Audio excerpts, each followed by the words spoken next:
There are some new crazy rumors floating around about the 7th Jurassic Park movie, and if they are to be believed, then Jurassic World Rebirth is going to change everything. Welcome back to Jurassic Outpost. Let's dive into these rumors and see what the new movie might just be introducing.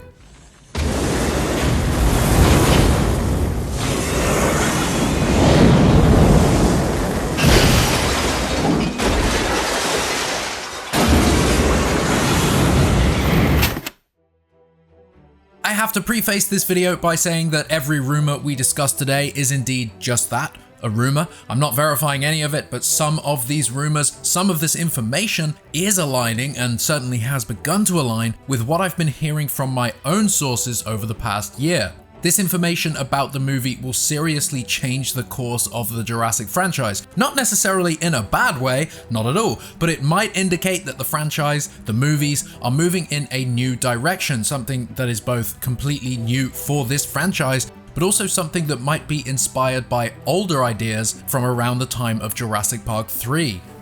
And for what it's worth, Rebirth has been presented as something new and fresh in most of the marketing so far. So what the hell am I talking about? Well, if you have been following our videos, then you'll know there's been some interesting things going on with this movie. And in this video, I'm going to examine some of these new rumors that have been picking up steam within the community. So if you've been wanting to learn this new info, then I'll be doing that in a second. But of course, if you'd rather avoid potential spoilers for this movie, I of course understand and wanted to thank you for clicking on this video nonetheless, and I'll catch you in the next one. But for those wanting to hear more, let's check it out. One of the last rumors we discussed brought up that there is supposedly a mutant, some kind of mutant dinosaur or creature that is believed to be the quote-unquote big secret. Well, new information about a few aspects of the film are now floating around out there, and I want to discuss it, give you a chance to hear this information in an unbiased way, and maybe break some of it down so that we can see how legitimate it might end up being. Let's bear in mind that the director of this movie is Gareth Edwards, who brought us both Monsters and Godzilla, two films that feature very alien-looking creatures, if you want to call them that, and those designs might have just inspired some of the designs in this new film. So let's start off with something not quite as spoilery, but let's start off with this picture. Apparently it shows some of the internal logos for the art department of this movie. You can see the iconic T-Rex there in one version of this logo, but you can also make out another dinosaur in an alternate version of the logo that is the skull of some sort of Neoceratopsian. We might guess an early Cretaceous herbivore like Archaeoceratops, Psittacosaurus, which was featured on Jurassic Park The Ride, or maybe the Aqualops. According to rumors, this little dude features in the movie and is picked up, is manhandled, and held like a pet by characters. No idea if this is true, we've not seen anything confirming this, but perhaps this is the quote, one super charming new animatronic that was referenced by Steve Buscemi during his time spent on set. Anyway, the next rumor also relates to the dinosaurs, but suggests that the dinosaurs in this movie might be genetically enhanced in a way that has made them larger, more aggressive, and maybe more mutant looking in design. We've heard for a long time now that the dinosaurs in this film are all redesigned. While it's not uncommon for the dinosaurs to feature upgrades, updated designs in each film, supposedly Rebirth will bring a completely new look to all of the dinosaurs. This piece of art was drawn by Timothy Bradley, an artist who I actually interviewed a long time ago about his work on the franchise, specifically the Chaos Effect Kenner line, but the artist also did some early work on a very early concept for Jurassic Park 4 back in the day. Supposedly, the plan was to have those dinosaurs appear larger, more aggressive, and much more scary. Who knows why exactly, but the rumor has begun to show up again with Rebirth, and it's made me wonder if perhaps after the Jurassic World trilogy, Spielberg and David Koepp have gone over some of their original concepts for the 4th Jurassic movie back in the day, ideas which never came to fruition. Perhaps they have pulled from those ideas for Rebirth. This artwork was for a very early JP4 concept and shows the T-Rex and the Spinosaurus, but looking quite different to their on-screen counterparts. If I recall correctly, they were said to have been genetically enhanced. I really should dig up my old emails with Tim.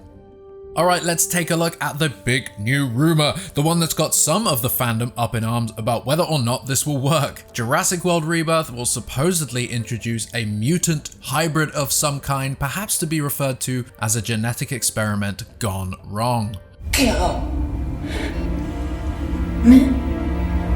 The official synopsis for the movie tells us that something will be uncovered that has been kept secret from the world for decades. Is it possible that back during the time of InGen's early work, reverse engineering dinosaurs and attempting hybridization for future projects, they pushed the boundaries too far, creating something that just wasn't meant to be, defied the laws of genetics, and maybe even was something that was unable to be subdued or killed?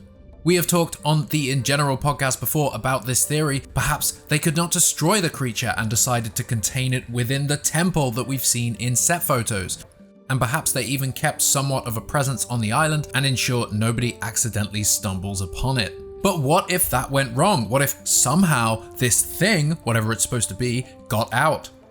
But what is the thing? Well, in the rumors, it's being described as a creature that looks somewhat inspired by this piece of Godzilla concept art.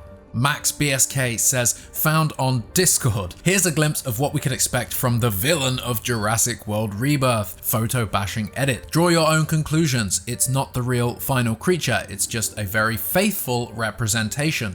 So Max has edited this. Here is the original piece of art, a design concept for the Muto in Gareth Edwards' Godzilla. Notice it has multiple limbs, it's huge, and definitely has dinosaur elements to it. I believe Max switched the head to look more like something out of the now infamous Carlos Huante artwork for the never-made Jurassic Park 4 concept way back in the day. If we take a look at this piece from Carlos, it shows scientists, or what we believe are scientists or just observers, looking at a very large creature that has been restrained. It's got dinosaur features, but also appears much more monster-like, a bit more of an abomination.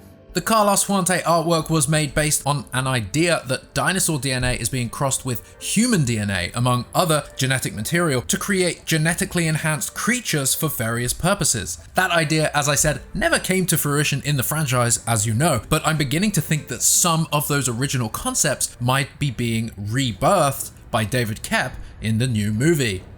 Anyway, there are plenty of theories and rumors floating around about the supposed mutant creature's origins, and that maybe it wasn't supposed to survive, but has. Maybe the temple that we've seen actors entering and has featured in set photos since production began in Thailand is not the ancient location it appears to be on the outside. Maybe InGen or another shady company were experimenting with horrors beyond comprehension and needed to hide them away from the world.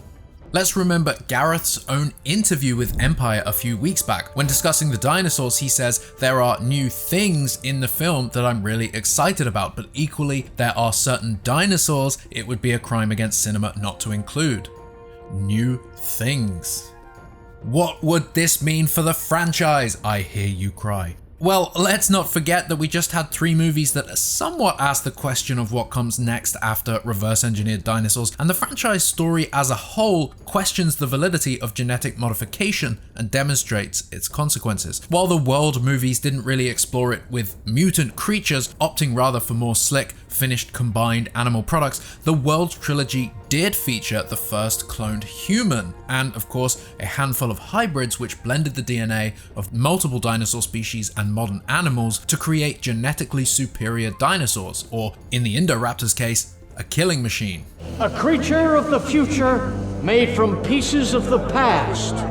These hybrids towed the line of being dinosaurs, but maybe Universal, the filmmakers, the writers have realized that something new needs to happen in order to keep the audience engaged. Remember, modern audiences are really, really dumb. Is it enough to just have more dinosaurs? What else can you really do in this franchise? Especially knowing that we're going back to an island. I think exploring what horrors humans are capable of when given the power of genetic technology is something that we might end up seeing. It's been a major theme of the entire franchise since the beginning. Your scientists were so preoccupied with whether or not they could, they didn't stop to think if they should.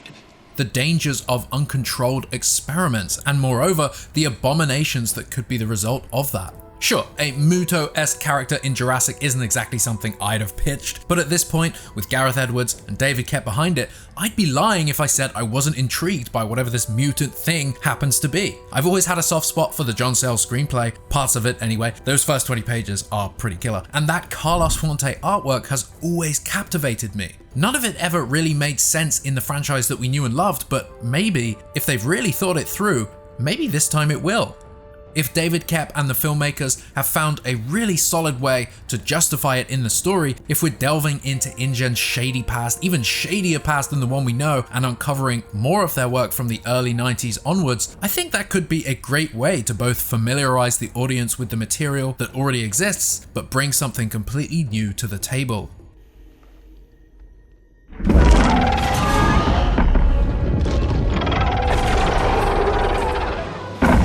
That's about it from me. I'll emphasize again, as I did at the beginning, that these are indeed just rumors. Take them with a fat pinch of salt and don't bet on them being accurate in any way. Until we see a trailer, we really don't know what this movie will be like. And speaking of trailers, did you catch that debut trailer for 28 Years Later? Now that is how you make a trailer. I'm really hoping that Rebirth's marketing team, the marketing team at Universal, are taking a page from Sony on this one. Oh, and the vehicle pictures that keep leaking, if you've been watching our videos, then you'll know we've discussed the vehicle before. I've seen the pictures and decided months ago not to share them. It's not really worth spoiling, especially without the context it requires, and in the context of a crew photo from the set nonetheless. The photos are out there, so if you're curious, then you can indeed find them, but I probably avoid purely because it'll just be better to see this kind of thing in the context of the movie, in the trailer, or however it's first unveiled. Anyway, thank you for watching this video. Share your thoughts below about these rumors. I'm looking forward to seeing what you all think, and I'll catch you in the next one.